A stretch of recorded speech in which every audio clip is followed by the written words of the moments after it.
So glad you're joining us for this conversation on transgender identities and Christians. How do we think about this lovingly and also truthfully? I don't know anybody better to talk about this than my friend Preston Sprinkle. Preston, you were on not long ago. We were just talking about, was the word homosexual correctly put in the Bible? That video got a ton of hits. So it's awesome to have you back now talking about your next book, which doesn't release for a while. Yeah. But first off, thanks for coming back on the show, man. No, thanks for having me back on. I'm honored to do so. Well, your book, to me, has been a long time in coming. There's a lot of good books that are out there on transgender, looking at it some politically, some looking at the issue more theologically, some relationally. But I know your heart theologically and your heart just relationally as you look at this, very similar to your book, People to Be Loved. And we're going to unpack this book together. And then we're going to open up for questions at the end. I know people are going to have a lot of questions for you because you've researched this as much or more than anybody I know. So we're going to open it up for tough questions for Preston Sprinkle on issues related to transgender. But first, if you're new to the channel, make sure you hit that subscribe button because we have some interviews coming up you are not going to want to miss. This channel is in partnership with Biola Apologetics. We want to help you lovingly and just graciously defend your faith.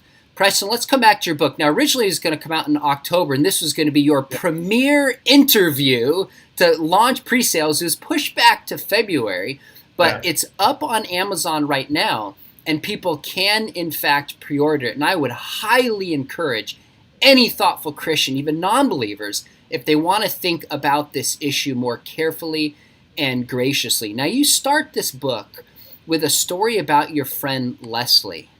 Can you share what that story is? And I'm curious why you start a book off this way. Yeah, good question. I typically like to start books off with stories of people. Most topics that Christians write about have a significant effect on the lives of people, and they're about people. So I like to begin by talking about people. Leslie has been a dear, dear friend and mentor in my life for many years. Leslie, from the time they were 4 years old, experienced pretty severe gender dysphoria. And long story short, I don't want to spend too much time here, but Leslie, when they were a teenager, came to their pastor and said, "Hey, I'm wrestling with my gender identity. I don't know what to do with this," and it was just trying to make sense of it. And Leslie's pastor ushered them out of the church and invited them to never come back again, just because they were wrestling with this. And Leslie didn't come back to the church for like 18 years. What brought Leslie back to the church was Leslie ended up getting married to another female, was married for 5 years. I mean, hadn't, just kind of left the church. But Leslie's wife ended up dying in a tragic accident. And my goodness. Leslie reached out to a pastor and said, "Could you do my wife's funeral?" And the pastor, who's a really conservative pastor, without hesitation said, "We would be honored to do this." Wow. A real simple expression, but Leslie had never been like humanized in that way by a Christian pastor, and Leslie's worldview was just turned around, and they ended up coming back to the church. And now Leslie has spent the last 8 to 10 years just pouring into people as a believer in Jesus Christ, and is just a dear, dear friend to me. So yeah, the book actually has bookends with Leslie's story at the beginning and at the end. Walk me through the writing process for you. I'm curious as an author, but also for somebody just kind of listening into this debate. And I set it up because I know this is not just an issue for you. You spend hours and hours counseling and listening and studying scripture. What is that process like, writing a book on a topic as sensitive as transgender?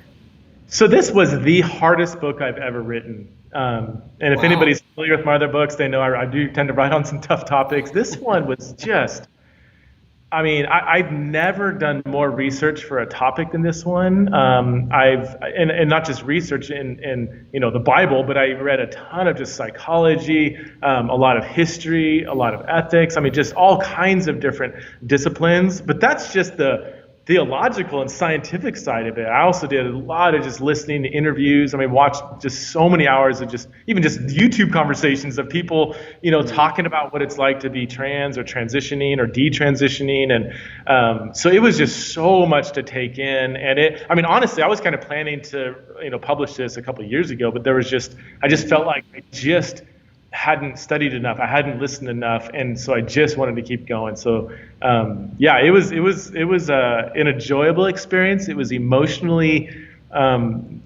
very weighty, and just academically, it was so incredibly challenging. So, I was pretty exhausted by the end. When you spoke to our faculty at Talbot, I could just see you expressed how exhausting it is, how many calls you get and emails, and just really have become a pastor to so many in the LGBTQ community, Christian and not, that love and care for people really shines through in the way that you write. So commend that. Now, early in the book, you have a section you call People and Concepts. Yeah. Why are both people and concepts important to this conversation? And how do we err just emphasizing one, say, without the other? Yeah, I've seen in this conversation, people typically do err on one side or the other. For instance, people will say, I just want to love people well. I'm just going to accept people, and who they are is who they are, and that's who God made them to be, and I'm just going to embrace them as they are. And that's, again, I almost agree with all of that, but it's like, okay, but there's also a lot of really deep intellectual, even scientific questions that surround this conversation. Or people err on the other side. They just want to win an argument. They just want to listen to their favorite political, pundit or, debater who's going to destroy, trans arguments, whatever. And both those are just wrong-headed. I think we need to love people well, but the best way we can love people well is begin by understanding some of the real theological and scientific complexities that surround the transgender conversation. Well, you do that well. For those of you who have just come into this conversation, Preston Sprinkle and I are talking about his upcoming book, which now is actually pushed back towards February 1. So you are getting an early taste of this, called Embodied, and it's about transgender identities and the church. Preston, one of the quotes that you put in the book and you kind of riff off a little bit is from a friend of ours, both of us. He's a psychologist, Mark Yarhouse. Yeah. And he said, if you've met one transgender person, you've met one transgender person. Why is that such a significant statement that he made?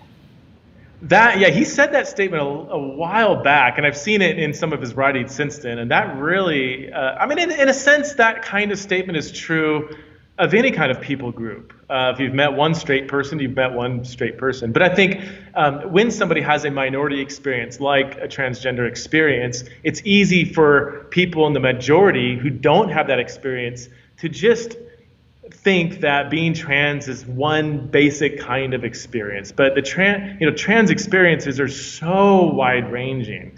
And I say elsewhere in the book, if somebody comes out and tells you that they're trans, all you know about that person is that they just told you they're trans. Being trans could range all the way from having, like my friend Leslie, severe gender dysphoria from the time they were 4 years old, all the way to somebody that just simply doesn't resonate with maybe certain gender stereotypes, And this is actually a growing debate within the trans community. Like, to be trans, does this mean you have to have like a medical diagnosis of gender dysphoria, like a psychological condition? And there's other people that say, no, if you say you're trans, you're trans. And that's called like the self-ID perspective. If you just say you're trans, then you're trans. There's some extreme cases like Trisha Paytas, who's a popular YouTuber, she says, and she identifies as she, do I believe I'm trans? 1,000%. Do I resonate with my body completely? 1,000%. It's like, like that doesn't even make sense. But that's an extreme case, and she got shredded for saying that. But what it means to be trans has become very, very flexible, complex, so that it's just a really broad umbrella term that captures many different experiences. I see a great question here from Brian Lee. Brian and those who have chimed in, what we're going to do is walk through some of the basics of the book and research that Preston has found, which I think will get us kind of on common ground and understanding. And then we're going to come back to these questions. So, Brian, I will come to your question since you posted it first.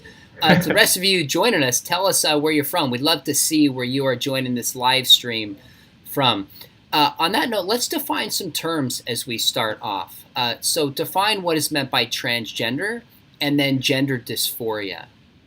Yeah, honestly, I mean, transgender, it's almost like you can't have one definition, but on a general level, to be trans or to identify as trans means you experience some kind of incongruence between your gender identity, which is your internal sense of who you are, and your biological sex. So on some level, you experience some kind of disconnect between who you identify as, or who you feel like you are on the inside, and who your biological sex tells you you are.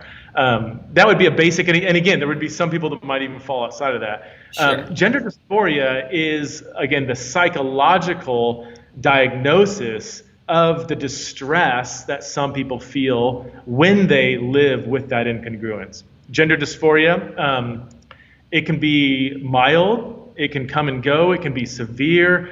According to all the available studies, 61 to 88% of children who have gender dysphoria, it ends up going away after adolescence. So that's actually a really important point that influences many other points in the conversation. So something important to understand is that transgender doesn't necessarily mean gender dysphoria. Like, I don't think it's helpful to use these terms as synonyms. So for instance, percentage-wise, 0.01% of the population, or 1 out of every 10,000 people, experience gender dysphoria, according to the DSM. But anywhere from 0.6, 0.7% of the population, or among teenagers, 3 to 5% in the West at least might identify as transgender. Well, that's a lot higher percentage than those who experience gender dysphoria. Okay, so let me ask it this way. What percentage of people who are trans experience gender dysphoria? Is there a way to know the question in that frame that way? That's honestly, because so many people are identifying as trans, especially the younger you get, it's really hard to measure that. So yeah, I mean, if you took, again, the two percentages I gave, 0.1% gender dysphoria, 0.6% of the adult population identify as trans. But even then, it's like sometimes gender dysphoria, could be mild, could come and go. So that somebody maybe just kind of deals with it, but they haven't actually gone to a medical professional and been diagnosed. They might just experience it, in a way. So it's hard to measure. Hey, by the way, we got folks from Mexico, Toronto, different parts of the U.S. and other places internationally. So this is obviously a really important topic, and your book is coming out at a great time. Yeah. So let me ask you this. What is the difference? You talked about what transgender is, gender dysphoria. What about the term transgenderism or transgender ideology? Are you comfortable with those terms? What do they typically mean? I don't actually use the term transgenderism. I wouldn't say it's a terrible term, but that just refers to kind of the broad maybe movement or certain ideologies that have been promoted by certain activists. But there's just it just can become a little bit too sweeping, too general. Some people could attack maybe certain ideologies they hear in the news outlets, and then they think that every single person who identifies as trans is wrapped up into that. And that's one thing I've really learned, is that there is an ideology being really, promoted by certain trans activists, and yet the large majority of people who identify as trans are just trying to live their life. They're not out, trying to, indoctrinate, 5-year-old children in kindergarten or whatever. But there are certain people that are doing that. But the majority of people who identify as trans, they're just, maybe they experience dysphoria, maybe they're trying to wrestle with who they are, and they're not we shouldn't see every trans person as some activist.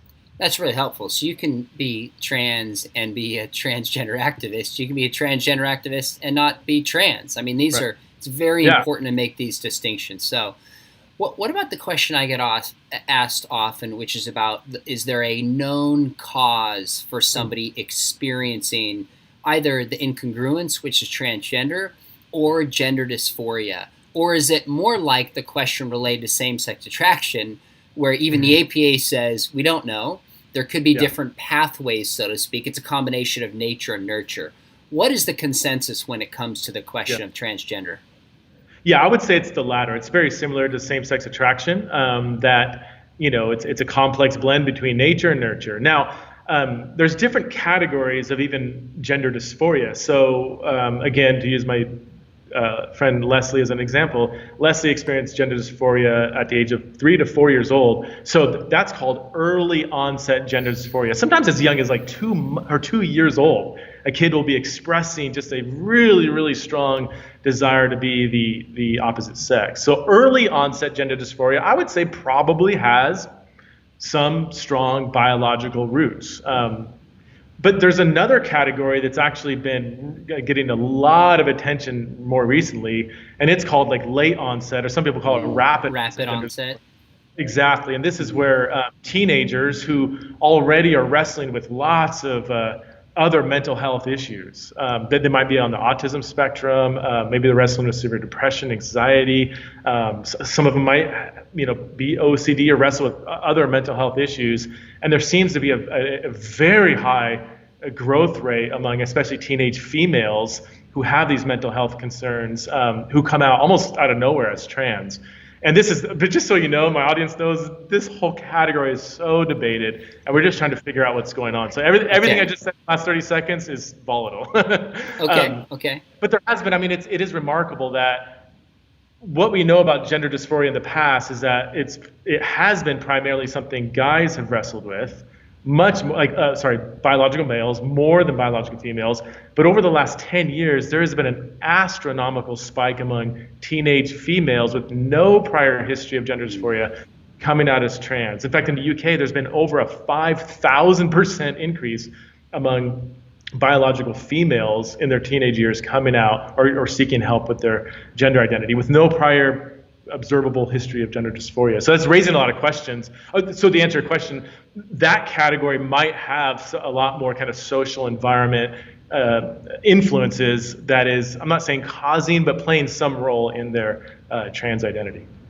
So there's a comment here that's very thoughtful, and it says, avoid causation. It's a moot point and can only muddy a relationship. And I think I understand the hesitation, because when we look at people, we want to say A, B, and C, you get D. And humans aren't like dominoes that just get knocked down. Yeah. But interestingly, on top of that, at times, if there are, say, relational factors that contribute to somebody experiencing gender dysphoria, then it would seem identifying those might be important. I noticed in the end of the book, one of the things you talk about are, we don't always know, but there are cases, especially with young girls, who have relational trauma, and this brings out a certain kind of trans experience for them. Could you talk about that? And I know you're not giving a blanket statement saying this is true for everybody, but there's some established cases where people can trace it back to their experience many times when they're younger. So I appreciate the comment, avoid causation, but I would say, it depends on the case. Like exactly what you said, there are a decent number of testimonies who they themselves say identified as trans, and they would later admit because they had a warped view of what it means to be a woman. A lot of them deal with internalized homophobia, like they were so disgusted at the fact that they were same-sex attracted that being trans would, in a sense, give the persona of being opposite sex attracted.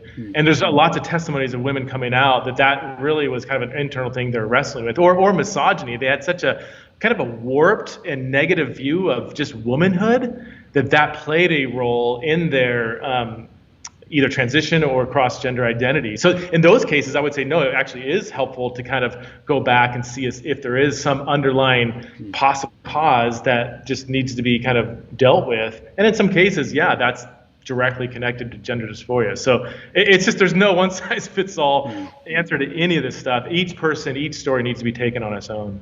I think that's really helpful and wise as we look at this. Yeah. One of the questions that I have for you is related to some of the, say, people transitioning and the use of puberty blockers. Now, obviously, you and I have a bias, we have an angle here, but I really want to know as best you can, because you've read this literature, scientific literature, more exhaustively and carefully than I can. And I also know you're willing to follow the truth even when it's inconvenient and difficult, and don't come to this thing with an agenda other than loving people. So, what is the evidence of transitioning? Does it make people happier? Sometimes, sometimes not. Where does the science as we know it today seem to point? You got lots of stuff to address here. So first of all, puberty blockers. We have not done long-term tests on the effects of puberty blockers, and this is something that secular atheists, scientists like I don't know his religious background, but like Carl Henniga from Oxford University and many other people. I've talked to several endocrinologists, and they're all saying, look, we don't know the long-term effects of this. So if somebody says they are perfectly safe, they just buy time, that is not a scientific answer. We don't know. We do know that there are some potential side effects of puberty blockers. We also know that it does tend to help halt brain development. So it doesn't just halt puberty. It's like your whole body, your whole maturation process, including your brain, kind of comes to a halt. We also know that nearly 100% of people who go on puberty blockers go on cross-sex hormones later on, and we do have evidence that there are some significant potential side effects of. Okay, what's the difference between those that you just described? Yeah. Puberty blockers and cross-sex hormones. Yeah, so puberty blockers just prevent puberty from happening. Usually, they're given to somebody, anywhere from 9 to 12 years old, just at the very early stages of puberty, and they just prevent people from going to puberty. And the logic is it kind of buys some time. Gotcha. So they can figure out, maybe who they are, which to me, I don't know, as a parent, and I just want to be really careful here, but it's the logic of like, this 10-year-old doesn't really know who they are. Let's wait until they're 13. And then they will know who they are. I've got 3 teenage daughters. The idea that a 13-year-old girl will know who they are, that is concerning for me on just a basic scientific level. Sure. Cross-sex hormones are the it's not just blocking puberty, it is actually giving high doses of the hormone typically associated with the opposite sex. So women would receive high doses of testosterone, males would receive high doses of estrogen, and that does, testosterone masculinizes your body. Estrogen does the opposite. And yeah, there is some serious concerns about that as well. We can talk more about that. You asked about transitioning though, and this is where I kind of chuckled at your statement, what does the science say? And anybody who's dabbled into scientific research knows that scientific research around sexuality and gender identity is the most politicized, almost, I want to say untrusted, but you have to be so careful with these studies. If you read one study that seems to support your preconceived notion, make sure you read the other 5 that critique it and the other 3 that counter critique that, and then you can step back and make somewhat of informed conclusions. So with transitioning, like surgical hormonal transitioning, there's just there's different studies that show different things. One of the largest studies done on over 300 people who had transitioned showed that transitioning does seem to reduce gender dysphoria, but it didn't seem to reduce other mental health issues that surround, somebody in their pre-transition state: anxiety, depression, suicidality. In fact, that study showed that of all the people that transitioned, they were still 19 times more likely to attempt suicide than the general population. Wow. Other studies say no, it actually reduced suicidality. You also have to ask the question, did it talk to the person, a month after their transition, a year after their transition, 10 years after they transition? Was it long-term or short-term? So there's a lot of, I'll just leave it at that. There's a lot of differences with the studies in terms of the practical benefit of transitioning. Let's shift to kind of a Christian approach to this. So you describe incongruence kind of between body and soul, so to speak, to use somewhat loaded language. Yeah. If there is incongruence between body and soul, which one should take precedence? Should it be the body? Should it be the soul? Like, how should Christians look at this? And I realize when we look at the evidence of transitioning and we look at the evidence of puberty blockers, this is somewhat of a worldview neutral question if we can assess the evidence. But I don't know when it comes to body and soul. And actually, let me take a step back and ask you a question first before we come to that. Even the question I asked last time about does transitioning make somebody happier. That seems to be loaded with a different ethic than how a Christian would approach the question of transitioning. Could you unpack that? Because as Christians, we don't want to just look and say, oh, it makes somebody happier, I'm on board. There's other ethical considerations that arise even before that question that we should keep in mind. Of course, we want people to be happier, but there's larger spiritual and moral components as well. So maybe unpack that a little bit for us. Yeah, that's a great question. I spent a whole chapter on this, on transitioning, and I propose 3 different lenses that we should look at transitioning from a Christian perspective. What I call the ontological lens. Ontology just means the study of who you are, like who are you as a human. Ontological lens, ethical lens, and practical lens. Now, I spend many chapters before this arguing that ontologically, if somebody is unambiguously male or female, that's their biological sex, then I would say that your biological sex does determine whether you are male or female. Like, these are bodily categories, and a Christian worldview of the human body, it takes the body very seriously. A Judeo-Christian view of the human body does not say this body is just the shell that covers the real us. Like, this is a significant part of human identity, not just our bodies, but our sexed bodies. So ontologically, I would say, and I'm going to leave aside intersex. I know we might come to intersex, and that's what people say. We'll come back to that. Let's just non-intersex people who are clearly male or female. Transitioning, I would say, is moving that person further, not further into the image that God's created them to be, but is actually moving them away from that image. So that's the ontological lens. Ethical lens, we have to ask the question: is it biblically, moral or not to try to change your biological sex and identify with the opposite sex that God has not created you to be?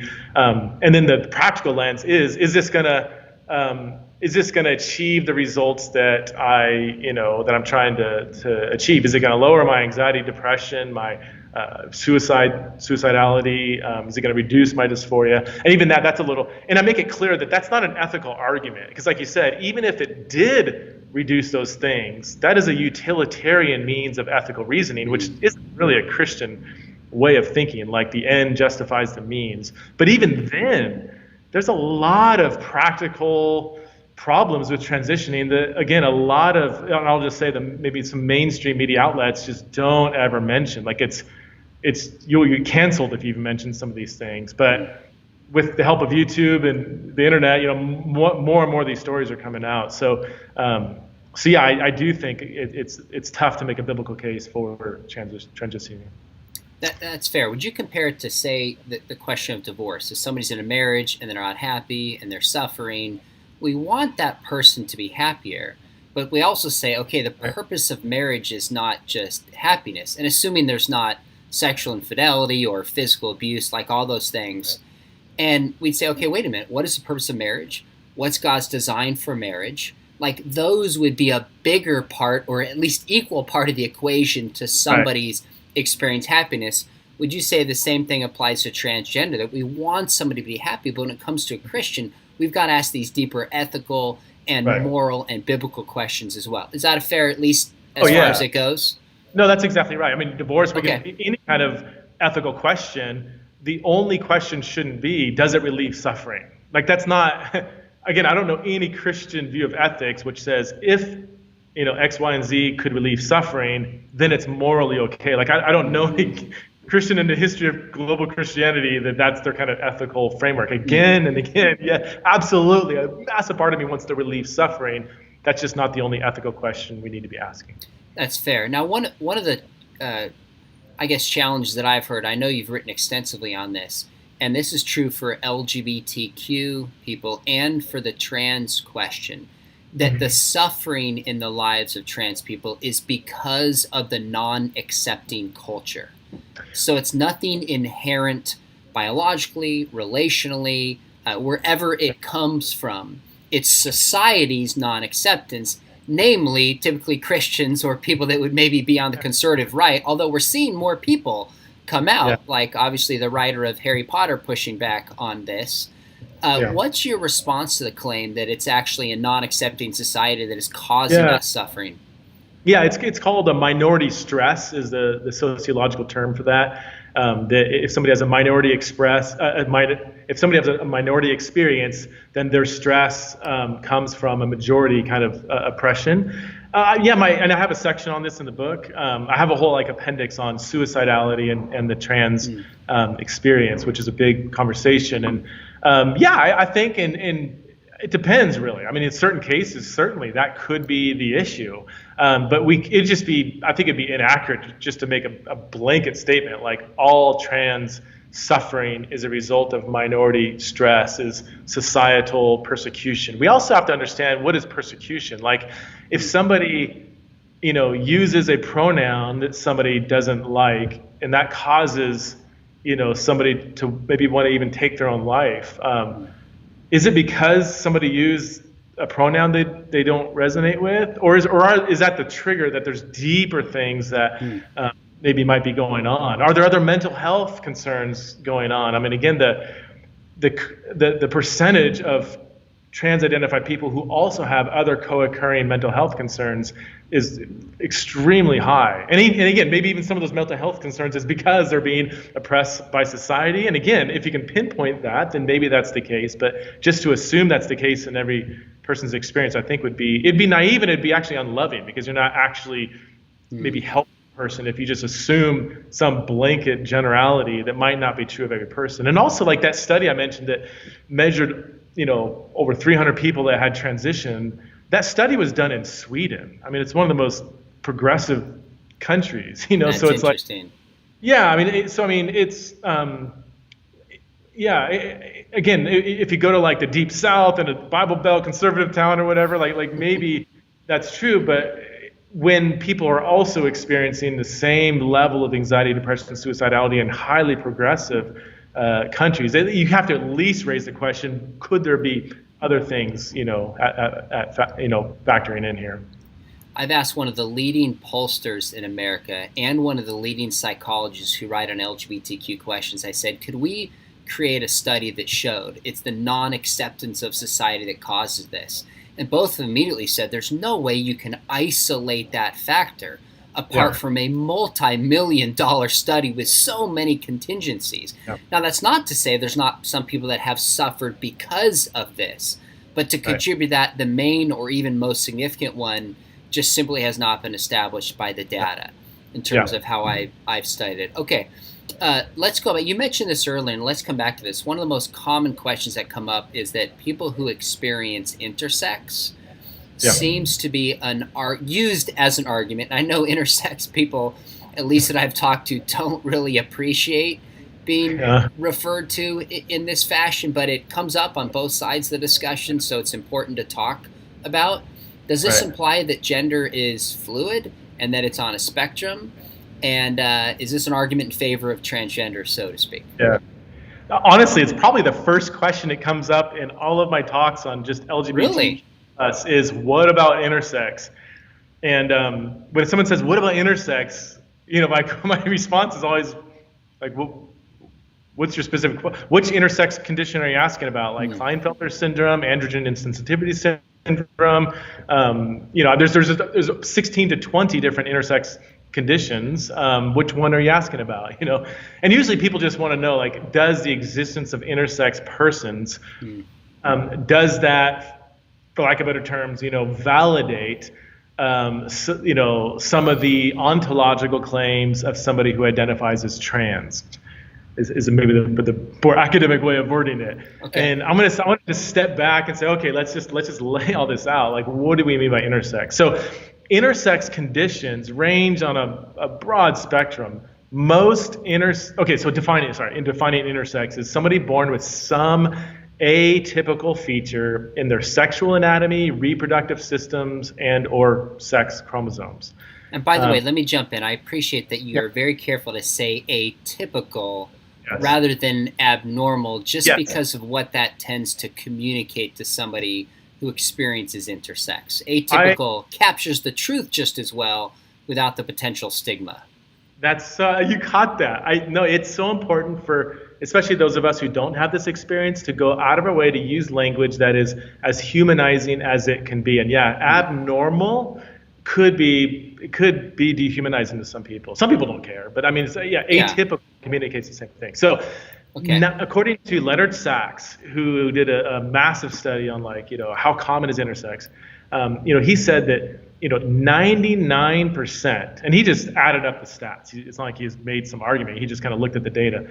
99% of people with an intersex condition are unambiguously male or female. The whole idea that if you have an intersex condition, then you're neither male or female, or that you're completely both male and female, that's just not statistically, scientifically true. I know people that had an intersex condition their whole life and just found out in their mid-30s, and because it was minor, it just wasn't identifiable.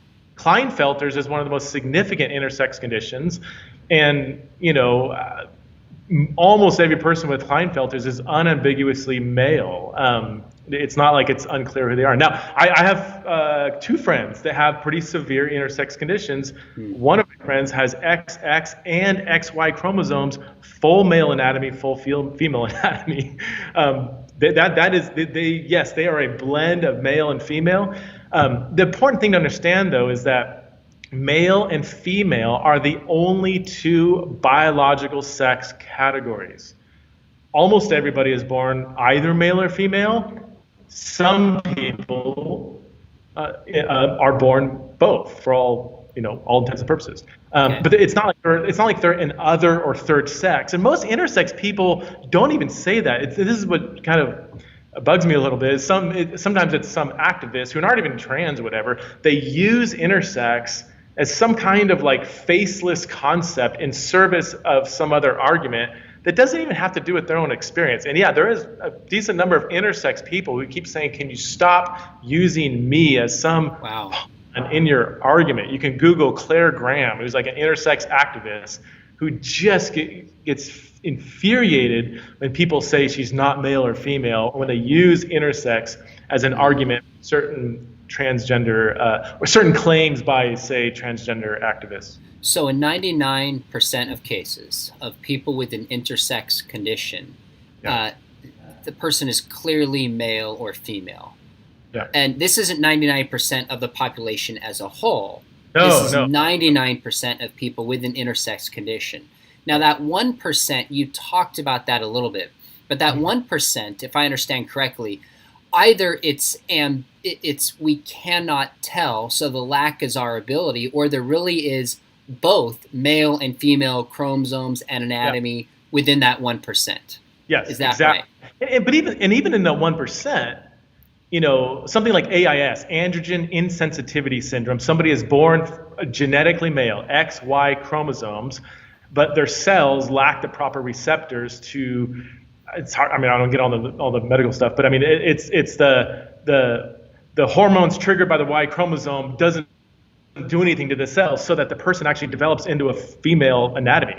People with AIS they would be genetically male, but they would present and act and typically identify as female. So even there, you're not dealing with somebody who's like, whoa, is this a male or female? I can't even tell.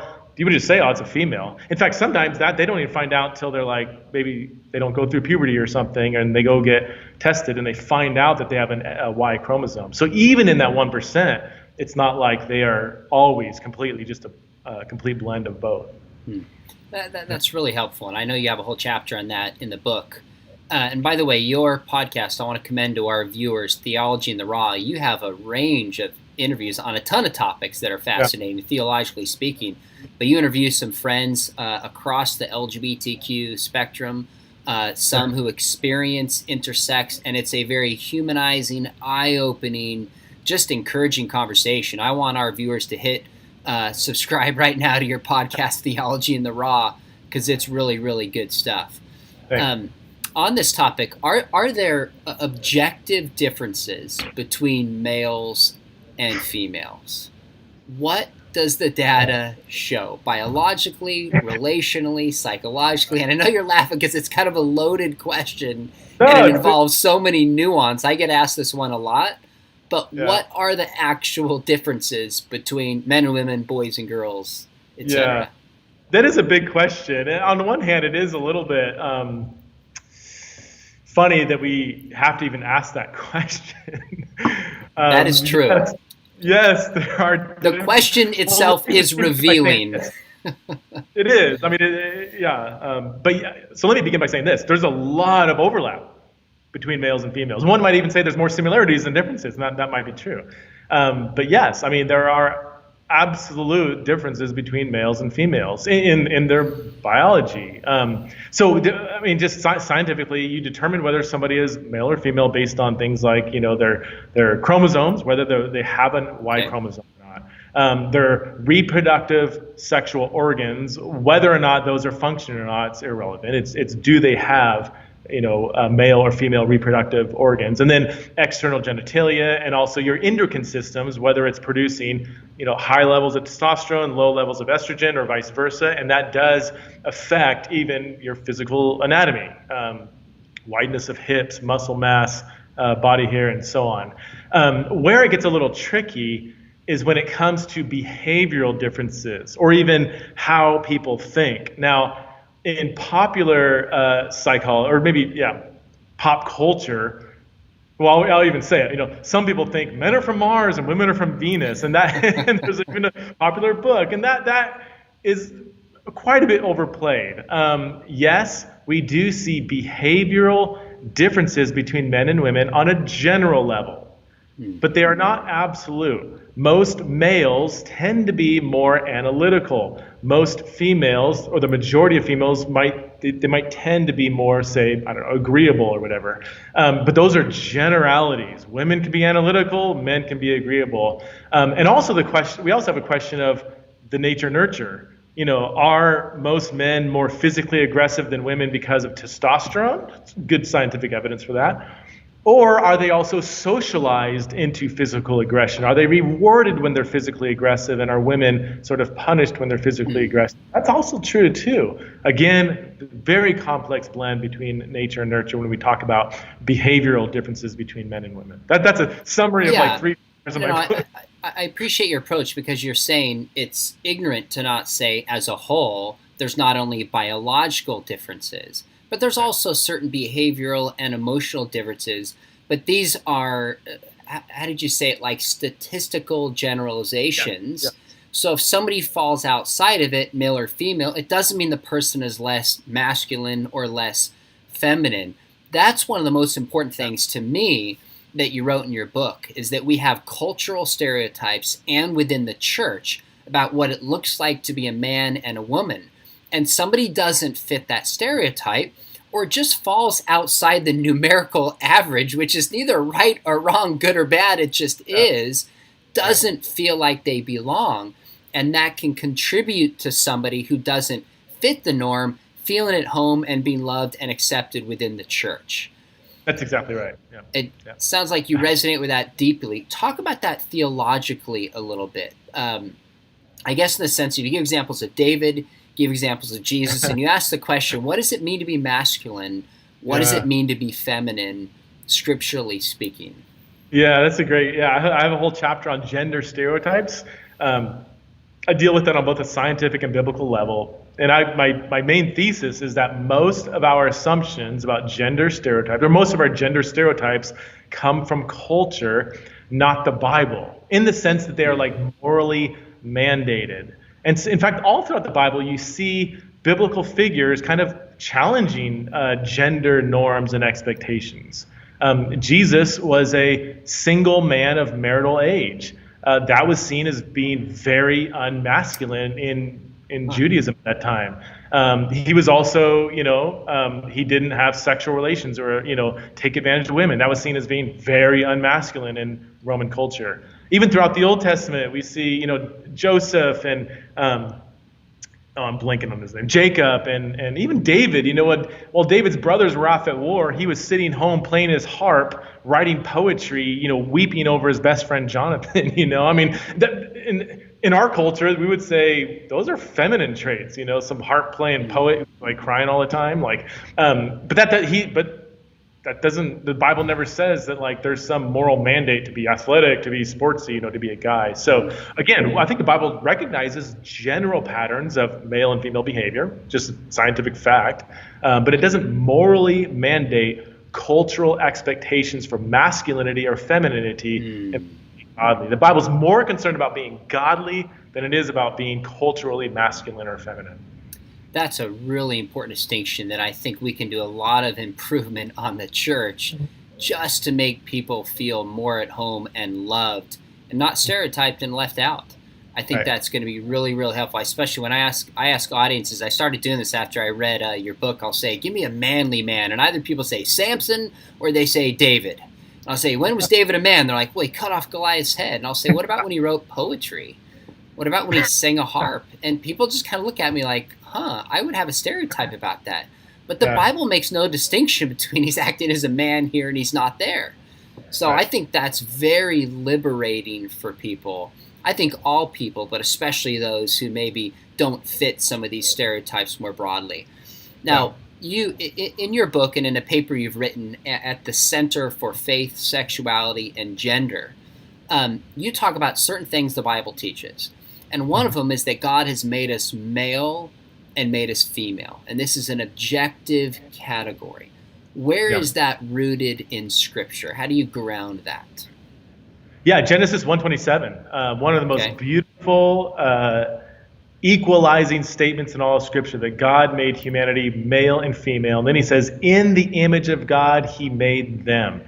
Now, those terms male and female are referring to biological sex. These categories aren't referring to like our internal sense of who we are, what we, modern day people call gender identity. It's referring to biological sex. We know this because the very next verse is be fruitful and multiply. It's kind of connected to the role that biological sex plays. And male and female, that pair is used to describe the animals going into the ark. Male and female. Why? So they can reproduce after they get out of the ark. So, so I think right there in the first statement about humanity in the Bible, one might even say the most important statement about humanity in the Bible, that we're created in God's image. It connects the image that we were created in with our different biological sexes. So this is not like when people say, oh, it's just my body, like, oh, whatever. It's like, well, that's not reflecting the high view that Christianity has of the body. I mean, Paul does the same thing in 1 Corinthians, he has a very high view of the body. He even grounds his sort of sexual ethic in sinning against your own body in 1 Corinthians chapter 6. I think this is something we Protestants can learn a lot from our Catholic brothers and sisters, having a high theology and respect for the body. Now, the second thing you say is that the Bible calls us to act in conformity with our biological sex. And I may have worded that a little bit differently, but that's the essence, act consistently with our biological sex. One of the passages that you refer to is Deuteronomy 22:5, which says, a woman must not wear men's clothing, nor a man wear women's clothing.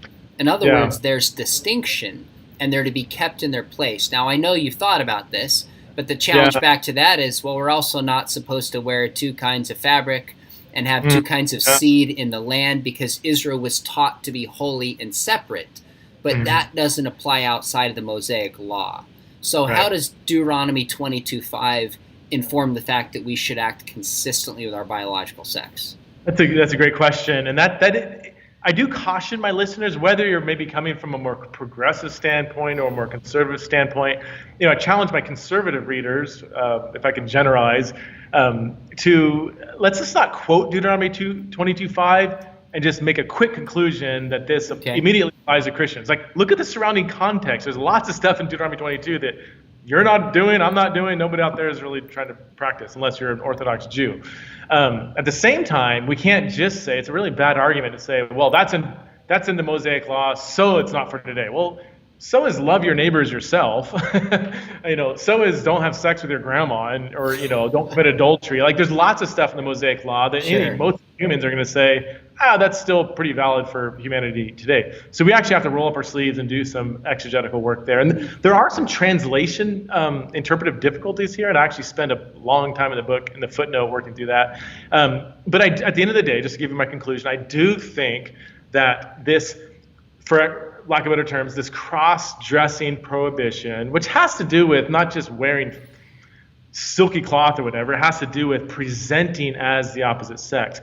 I do think that prohibition does resonate with other statements, with the thread Gotcha. of Scripture that God created us male and female, and that we should live into, that human identity that He has given us. One way in which we could go against that is by presenting as the opposite sex. Now, it gets tricky when we apply that command to today, because back then there were clear black and white dress distinctions for males and females. Okay, in a lot of places in the world, like male dress and female dress are categorically different. In our day and age, there's a lot of blurriness here. I mean, can a woman wear baggy jeans, a backwards baseball cap, cut their hair short, and a t-shirt? Like there's nothing, whatever. Now, if a guy wore, a two-piece bikini on a beach, that would be female attire. But we're dealing with cultural things, and it gets really messy. So we just need to just kind of slow down and really think through this command, how we apply it, and just be kind of slow to make really quick applications from it.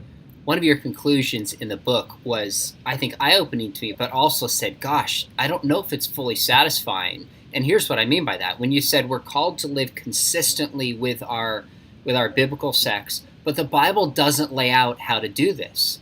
It was satisfying because I thought, that's right, but it now doesn't answer the question exactly what this looks like. And it doesn't mean it's not satisfying. It just means we have more work to do. And we have to be very careful and cautious about some of the stereotypes that we use. I think that's your point, and that's faithful to what Scripture seems to say from Genesis all the way through the end. Yeah, good. So we've got a little bit of time left. Want to come to questions, and there's been a bunch here I've been trying to track. I realize I've missed some, but let me go back to Brian's. And then if in the comments, if you don't mind, just post questions, and we'll come back to these. He says, let me just read the first part. How can I respond to my Christian friend who just came out as a transgender man married to a great woman? So it's a Christian. His friend came out as a transgender man, but he said is married to a great woman. First of all, I think when you say trans man typically refers to a biological female who identifies as a man or a trans man. I don't. So that would mean they were in a lesbian relationship. That's right. So I don't think that's what they're. I think by trans man you mean a biological male who came out as trans. That would be actually considered a trans woman. The language can be tough, and so again, but I mean it's hard for me to give a broad brushed response to an individual relationship that I don't know about. For me, my broad brush relational advice for anybody is, man, just do a ton of listening up front. Don't assume certain things about their identity or their claims. Like, you don't know anything until you just get to know this person, to listen. And for me, and this goes with any kind of relationship, I try to build relational collateral with people, to love them and to be, have them love me and show them that, hey, I'm interested in you as a human being, and that doesn't mean you're going to agree on stuff. You might disagree on significant things, but one thing we shouldn't disagree is that we are to love our neighbors as ourselves. So, just do a lot of listening, a lot of learning, be quick to listen, slow to speak.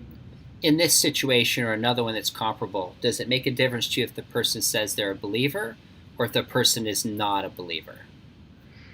Long term, it would make some differences. We don't hold non-believers to a Christian ethic. So I would never, if I had a non-Christian trans neighbor or whatever, I have no. My main interest is that they would see the beauty of Jesus and would follow his lordship over their life. Apart from that, everything else is secondary. Now, with a Christian, someone says they are a Christian, and if you are in the same community with them, then I don't know. I think the New Testament's clear that believers have a role as believers to help other believers to follow Jesus and his will for their life. So I think long term it would matter, but short term, again, I'm going to do the same listening and loving and understanding up front with anybody. Yeah. Gotcha. That's great. I'm going to questions here. I see a ton of different comments. People all over the map, which is great. Yeah. Uh, Find us some comments if there's any. Yeah. let's see. Let me ask this question. One that I always get quickly is your thoughts on gender pronouns. If you would Yeah. use it, if you wouldn't, preferred pronouns, I think would be really, really helpful. Tell us what you think and how you approach this. I've worked through this a lot, man, and I'll give you my conclusion, and then maybe say a few more things. Yes, I do think, as a matter of courtesy, as a matter of meeting someone where they're at, as a matter of establishing a relationship, I do use somebody's pronouns. Might be helpful. A buddy of mine. A buddy of mine says, well, I just try to avoid pronouns. And I think that's probably the best case if you're like, don't feel comfortable using the pronouns that don't match the person's biological sex. But yeah, I'm going to meet somebody where they're at, use their pronouns. I understand. Again, I spent a long time in my book going back and forth on all the different arguments and perspectives. And I really mean this. I think there's good arguments on both sides. I don't think it's an easy thing to say. What I do know is if you want to immediately end a relationship with a trans person before it even begins, just don't use their pronouns. I'm saying that cynically. I think it's sure. And so we should want to be in relationship with people. As a long-term goal, I think that a disciple of Jesus who believes Genesis 1:27, believes God created them male or female, that they would want to fully identify with their biological sex. But man, that might be the long game. That's not going to be like my immediate, prerequisite for a relationship. So, but it's tough, man. There's good people on both sides of that debate. That is tough. And I think there's one side people call like the integrity position, which says I just am being asked to affirm something not true and won't do it. And what you might call maybe like the compassionate position, for lack of a better term. Let me ask you this. You've been watching YouTube, you've been reading so many books on this. Are you encouraged where like culture is going in the sense of, are there voices standing up saying, you know what, I'm not sure I'm on board with transgender ideology is what we're talking about? So let me take a step back for a second, just so people watching know, your book is very pastoral. It's very relational. It's kind of written for the Christian who just says, what do I need to know and how do I love my neighbor? So I take it as like a bottom-up book. How do I love people who are trans, Christian or not? Mm-hmm. There's also the larger cultural question about how things are shifting in the direction they're heading. And of course, the author of Harry Potter speaks up, who tends to be a little bit more left-leaning and wrote an unbelievably thoughtful critique of certain trans ideology. Do you see more and more people kind of standing up and pushing stop on this? Or is this a tidal wave that's just coming and it's only a matter of time? Or do you have literally no idea what's going to happen? No, I got thoughts on that. And actually, I would say my book does deal pretty thoroughly by responding to and disagreeing with the dominant trans ideology promoted by certain trans activists. So a bulk of my book is that. I think I just do it without yelling and screaming. So I just let the data drive it. But I would say it's probably like 75% of my book. What's interesting is that unlike the same-sex marriage debates, which were basically split culturally between conservatives and liberals, that you can't neatly divide that in this conversation. You have some very, very liberal atheist people who are some of the most adamant voices against, who are going against trans, activist ideology. Some of the most volatile discussions I've seen are between radical feminists, lesbians in particular, and trans activists. That is so interesting.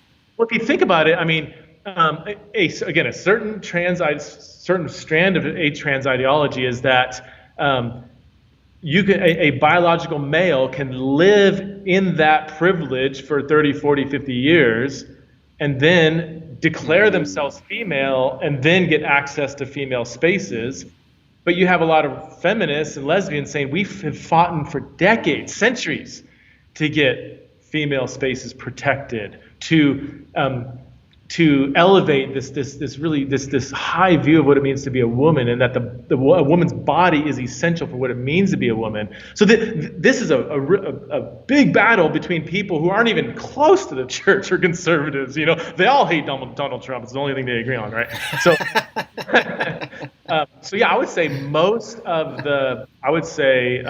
pretty aggressive critiques of certain trans ideologies come from the left. Yeah. So where will this be? I will say, I'll say it. I do think that some of the fundamental claims made by some radical trans ideologues are on par with science denying. It's flat earth kind of claims. And yet that is what in some school systems, like in California, is the mainstream thing being taught.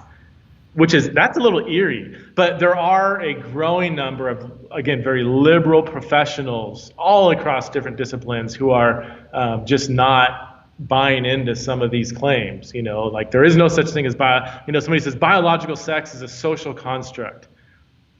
No, like it's just, one of the basic scientific claims we learn in first grade biology is that humans are sexually dimorphic. Earthworms are not. They reproduce, they don't need a counterpart, and humans do. Like that's what sexual dimorphism is. It's not like something that needs to be argued. It is. But there's certain people that say no, that's just of the past, and that's just, most people intuitively just know that that's not true. They're like, I think we're taking this too far. So I don't see it. I see it starting to come to a head pretty soon. It already is in other countries. In Europe, in the UK, they're already revisiting some of the stuff that's gotten out of control with what's being taught in public schools. That's really interesting, especially because in the UK and Europe, it tends to be a little bit more progressive than even the US, and they're confronting some of those questions. Preston, this is great. I have so many more questions for you, but this will give us an excuse to have you back. Your book, again, called Embodied. I want to encourage those who are viewing this live and later to go pre-order it. Number one, it's just a great book on its own merits. So eye-opening, so gracious, so thoughtful. Took him years to write, and it's reflected in the book really, really well. Second, it supports his ministry. Preston is the head of the center. I always mess this up, for faith, sexuality, and gender. And when I look for resources for pastors and have questions, that is one of the first sites that I regularly go to. So mark that for your YouTube channel.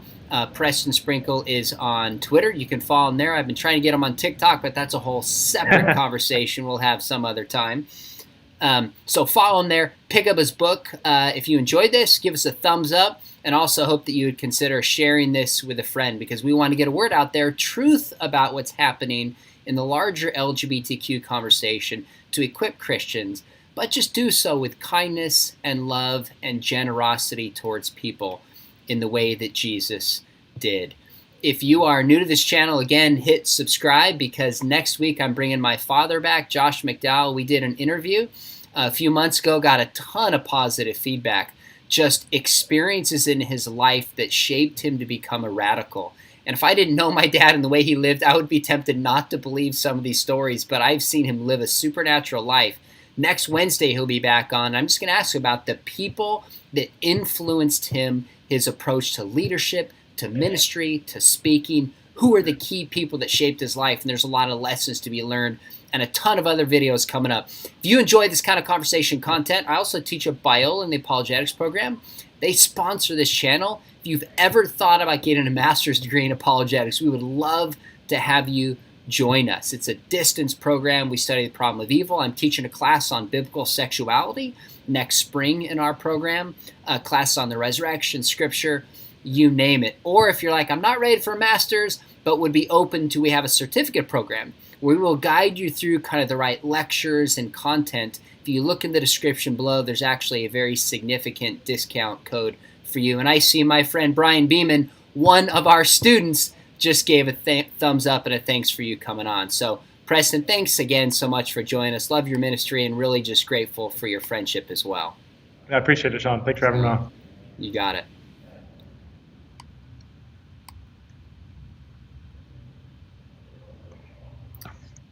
This does not want to pause. We're still live, and it froze. So that awkward moment where it is still rolling as far as I know.